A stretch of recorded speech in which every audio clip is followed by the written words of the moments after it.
Assalamu alaikum warahmatullahi ta'ala barakatuhu. Bismillahir rahmanir rahim. Alhamdulillahi wahda wa sallallahu wasallama ala man la nabiyya ba'da alladhi adda al-amana wa nasaha al-umma wa jahada fillahi haqqa jihadihi hatta atahu al-yaqin wa ba'du.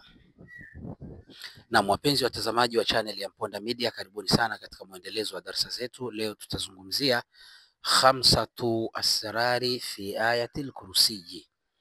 Khamsatu asrari fi ayatil kursiyi, yani siri tano zilizopo ndani ya ayatul kursi, ambayo ni aya ya 255 inayopatikanwa katika suratul Baqara, sura ya pili. Kwanza kabisa ulama wanasema anna ayatul kursi hisnun min as-sihri wal massi wal hasadi wa jamii al-amradi ar-rawhiyya wama ila dhalika. Wanasema wanawachuoni anna ayatul kursi, kwamba ayatul kursi ni hisnun min as-sihri, ni kinga ya uchawi, wal hasadi na hasadi, wal massi na mashaitan, wa jamii al-amradi ar-rawhiyya, na sampuli zote za maradhi ya kiroho, sampuli zote za maradhi ya kiroho.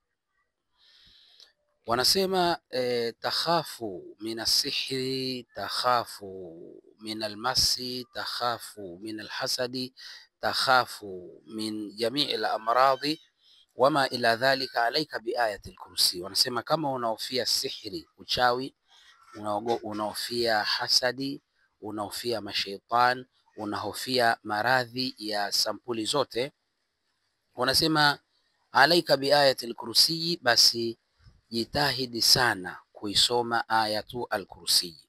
Iqra'aha fi sabah, iqra'aha marratan fi sabahi wa marratan fi al-masai. Wanasema wanawachuoni isome ayatul kursi mara moja asubuhi na mara moja jioni, basi itakukinga kwa idhini ya Mwenyezi Mungu Subhanahu wa Ta'ala, na kwa ushahidi wa maneno ya Bwana Mtume Muhammad sallallahu alaihi wasallam, ambayo alimwambia Abu Hurairata radhiyallahu anhu, alimwambia ala uallimka kalimatin idha qultahunna lam yaqribka dhakarun wala untha min aljinni. Mtume alimwambia Abu Huraira kwamba nikufundishe maneno, uallimka kalimatin, nikufundishe maneno, idha qultahunna, utakapoyasema, lam yaqribka dhakarun, hata kusogelea mwanaume, wala untha, wala mwanamke, min aljinni, wa kijini, bimaana itakuwa ni kinga dhidi ya madhara ya kishaitan, dhidi ya madhara ya kijini.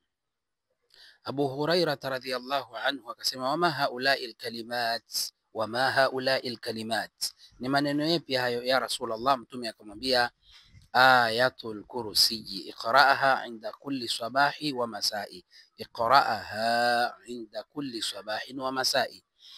Akamwambia maneno yenyewe ni ayatul kursi, isome kila asubuhi na jioni, yatakukinga na hasad, yatakukinga na uchawi, yatakukinga kadhalika na mashaitani.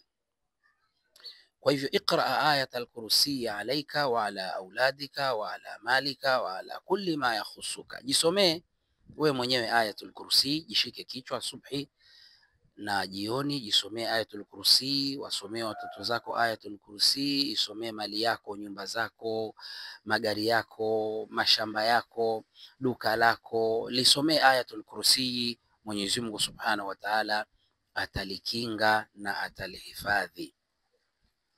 Kwa hivyo hiyo ni faida ya kwanza. Lakini faida ya pili, wanasema wanawachuoni, innaha tutli'uka ala dawakhili nnas in kanu yuriduna bika sharra ta'rifuhum fatatajannabuhum, wa in kanu yuriduna bika khaira ta'rifuhum fatataqarrabuhum. Taibu, wanasema faida ya pili ya ayatul kursi, ayatul kursi ina uwezo wa kukuonesha siri za watu. Ayatul kursi ina uwezo wa kukuonesha siri za watu. In kanu yuriduna bika khaira, kama wanakutakia khairi utawajua, na fatataqarrabu minhum, utakuwa karibu nao. Wa in kanu yuriduna bika sharra, na kama wanakutakia shari taarifuhum, utawajua, fatatajannabuhum, utajiepusha nao. Sasa unachotakiwa kufanya ni kwamba qumi laila wasalli lillahi rak'ataini biniyati qada'i alhaja. Amka usiku, tia udhu. Ukitaka kumjua anayekutakia kheri ili uwe karibu naye na anayekutakia shari ili ujiepushe naye, amka usiku, tia udhu. Biniyati qada'i alhaja, kwa nia ya kukidhi haja. Thumma wa anta ala sajadati salah, kisha ukiwa pale pale katika kikao cha swala, katika mswala, iqra ayatul kursi, soma ayatul kursi addan 18 marra, hisabu mara 18. Yani isome ayatul kursi mara 18. Unaweza ukaisoma mara 7, unaweza ukaisoma mara 21. Isome ayatul kursi. Thumma baada dhalika, kisha baada ya kuisoma ayatul kursi, tad'u bihadha du'a, utasoma dua ifuatayo. Taqul, utasema hivi: Allahumma bihaqi ayatil kursi, Allahumma bihaqi ayatil kursi wama fiha min asma'ika alhusna wa sifatika alula an takshifa li an fulani bin fulani au fulanatu bintu fulan wa an tubassira li bihali wa halihim au bihali wa halihi. Utasoma dua hii. Baada ya kusoma dua hii, lala. Basi Allah tabaraka wa taala atakuonesha anayekutakia kheri ili uwe karibu naye, na anayekutakia shari Allah atakuonesha kupitia ndoto ili uweze kujiepusha naye. Kwa hiyo hiyo ni faida ya pili, ama ni siri ya pili. Lakini siri ya tatu, wanasema wanawachuoni, fiha ismullahi al-a'zam, katika ayatul kursi kuna jina kubwa la Mwenyezi Mungu kuliko majina yote. Alladhi idha suila bihi a'ta wa idha du'iya bihi ajab, jina ambalo Mwenyezi Mungu akiombwa kwalo hutoa. Yani ukimwomba Allah kupitia jina hilo atakupa. Wa idha du'iya bihi, na akiitwa Allah subhanahu wa ta'ala kupitia jina hilo, ajab, huitika, anajibu. Kama qala an-nabiy sallallahu alayhi wasallam min hadithi Abdullah, kama mtume alivyosimulia katika hadithi iliyosimuliwa na Abdullah ibn Buraida na kupokewa na Abu Daudi, kwamba mtume anasema katika majina ya Mwenyezi Mungu ismu, kuna jina ambalo idha suila bihi a'ta wa idha du'iya bihi ajab. Na ismullahi al-a'zam, amesema Sheikh Uthaymeen kwamba huwa al-hayyul qayyum, huwa al-hayyul qayyum. Ismullahi al-a'zam, jina la Allah kubwa kuliko majina yote, ni al-hayyu al-qayyum. Ndio kaulu rajih, ndio kaulu rajih, ndio kauli yenye nguvu. Wapo waliosema ismullahi al-a'zam huwa Allahu, kama al-Hafidh Ibn Hajari al-Asqalani katika Fathul Bari, lakini kaulu rajihi ismullahi al-a'zam huwa al-hayyul qayyum. Tayib, kwa hiyo ni faida ya tatu. Ama faida ya nne, wanasema wanawachuoni, annaha tahfadhu al-mala min as-sarqa wal baitu min al-lususi. Ayatul kursi inahifadhi mali kutokana na majambazi na inahifadhi nyumba kutokana na wezi. Yani ukiwa na dasturi ya kusoma ayatul kursi ndani ya nyumba yako, basi wezi hawawezi kuivamia nyumba yako. Na hayo yana ushahidi wa kisa cha Rabi'atul Adawiyya. Rabi'atul Adawiyya alikuwa ni muhafidhatu sala wa saum wa sadaqa wa ayatul kursi. Huyo Rabi'atul Adawiyya alikuwa mcha Mungu sana, alikuwa akiswali sana, alikuwa akifunga, alikuwa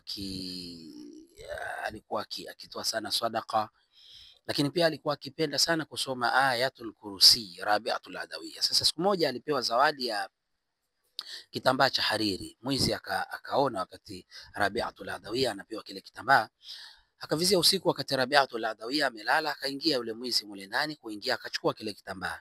Baada ya kuchukua kitambaa, anataka kutoka, mlango hauoni, lakini akirudi akikiacha kile kitambaa, mlango anauona. Akikibeba akitaka kutoka, mlango hauoni. Akiacha kile kitambaa, akirudi, mlango anauona. Mpaka baadaye Rabi'atul Adawiyya akasikia sauti kutoka kwa Mwenyezi Mungu Subhanahu wa Ta'ala. Yule mwizi akasikia sauti ikimwambia, da'i thiyaba wakhruj, da'i thiyaba wakhruj fa innama alhabib fassultani yaqdad. Akasikia sauti inamwambia da'i thiyaba, acha hicho kitambaa, acha hiyo nguo, wakhruj, na utoke, kwa sababu fa innama alhabib, basi kwa sababu ikiwa atalala kipenzi cha Mwenyezi Mungu, fasultanu yaqdhani, Mwenyezi Mungu halali yuko macho, Mwenyezi Mungu yeye yuko macho. Kwa hivyo kwa nini Rabi'atul Adawiyya Mwenyezi Mungu alimhifadhi pamoja na mali yake? Kwa sababu alikuwa akipenda sana kuswali, alikuwa akifunga sana, alikuwa akitoa sana sadaka na akisoma sana Ayatul Kursi. Taibu, faida ya tano wanasema wanachuoni, annaha sabilun wadihun ila maghfiratillahi wal janna. Ayatul Kursi ni njia ya wazi kabisa ya kupata msamaha wa Mwenyezi Mungu Subhanahu wa Ta'ala na kuelekea peponi. Kama unataka msamaha wa Mwenyezi Mungu, jitahidi sana kuisoma Ayatul Kursi, na kama unataka kuelekea peponi, jitahidi sana kuisoma Ayatul Kursi. Nabii Muhammad sallallahu alaihi wasallam annahu qala, amesema katika hadithi iliyosimuliwa na Abu Amama radhiyallahu anhu na kupokewa na Bukhari, Mtume anasema, man qaraa Ayatul Kursi dubura kulli salatin maktuba, mwenye dasturi ya kusoma Ayatul Kursi baada ya kila swala ya faradhi, lam yamna'uhu min dukhulil janna, lam yamna'uhu min dukhulil janna illa al-maut. Mtume anasema hakuna kitakachomzuia kuingia peponi isipokuwa umauti. Mwenye dasturi ya kuisoma Ayatul Kursi dubura kulli salati maktuba, baada ya kila swala ya faradhi, lam yamna'uhu min dukhulil janna, hakuna kitakachomzuia kuingia peponi illa al-maut, isipokuwa kifo. Maana yake akifa tu mtu huyu moja kwa moja anakuwa ni mtu wa peponi, mwenye desturi ya kuisoma Ayatul Kursi baada ya kila ya swala ya faradhi, swala ya dhuhuri, alasiri, magharibi, ishai na subhi.